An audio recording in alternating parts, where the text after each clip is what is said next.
Let's move on to our portfolio question. I want to take this question. 24-year-old Akarsh has written in. He tells us he holds multiple fixed deposits. I'm not sure why. He wants to invest in a tax-saving fixed income option. He's in the 20% tax bracket. And he also wants to know if he should move his money from fixed deposits to debt mutual funds. And he says he'll have to bear a penalty of 1% to close his fixed deposits, but he's okay with that. He wants to invest in debt funds now and start with ultra short-term funds. So let's take a look right now at his portfolio. A couple of worrying things. He's been using a couple of mutual funds to time the market, he says. He has a couple of thematic funds, one pharma, one auto. He hasn't given us the list of the funds.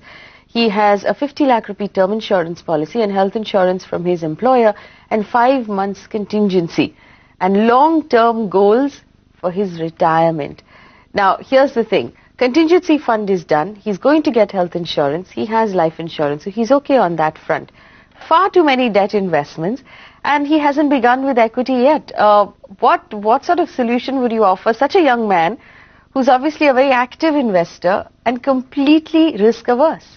He is trying to invest in funds and basically timing his market. So his understanding of equity is that equities is a vehicle of, fixed income is an investment, and you have to take a chance with equity. Which is far from truth. One has to look at equity as your mainstream long-term investment. Equity is a very bad short-term investment. But if you are methodical with your approach, equity will prove to be a wealth creator for you. It requires more than equity. It requires a discipline. It requires a temperament, and it requires a belief in diversification, and also it requires a great belief in what he's exactly trying to achieve, trying to do, which is you can't time it, and he's trying to do the opposite of it. If he's able to buy into this approach, this hypothesis, then it will get easier for him to allocate his long-term money into equity, have his short-term money into fixed income, his contingency fund, and the money which he's likely to need in next 2 years, 3 years in a predictable, for a defined spending. That is the money which should which should be in fixed income.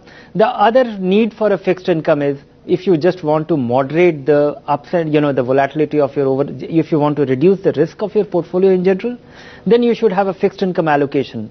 But for somebody in his age, the fixed income allocation should be much lower. What you need to do is start using equity and start a little bit. Of course, we won't want you to jump with both feet in. Get your toes wet, get a feel of what you're doing. Obviously, using thematic funds to time the market is a really bad way to do it. What you should be doing is using SIPs on equity diversified funds. Dhirendra, our list of equity diversified funds, if we put them up on the screen right now, there they are. Would you recommend these are the funds that he should be using? Definitely, he should be looking at a set of multi-cap fund, be disciplined about it, get onto a programmed investment plan, and do nothing about it for next 2-3 years. And I think he will have the results to develop a belief in the whole model. All right, so that's an entire plan there for you. On your screen are our equity diversified mutual funds.